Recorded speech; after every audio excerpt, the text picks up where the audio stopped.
هاي جايز، طبعا اليوم بعلمكم كيف تحطون مايك دائم. الطريقة مرة سهلة، بس تحتاج رقم هاتف، يعني حرفيا ما تاخذ منك ثانية، ولا تحتاج VPN ولا حاجة.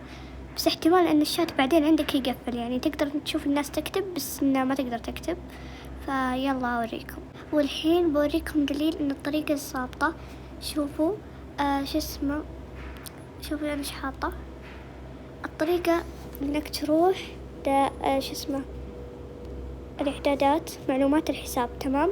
حسابك لازم يكون جديد، ولازم تكون مفعل VPN قبل. طيب، تروح تحط رقم هاتف، اوكي. شو اسمه، ما انصحك تحط ذا وجهك، عشان ما يقول انك يعني اصغر من عمرك الحقيقي. شوفوا الدردشة في التجربة، خلوا الدردشة. المحادثة الصوتية أخذتها، ويعني ترى مو مستعمل VPN الآن، تشوفون يعني. شوفوا ها، مو مستعملة VPN.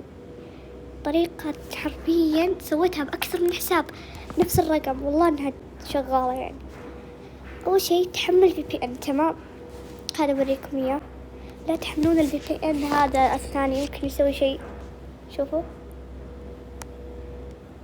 ترى يعطي المايك يصير دائم. شوفوا لحظة، هذا تحملونه، تمام.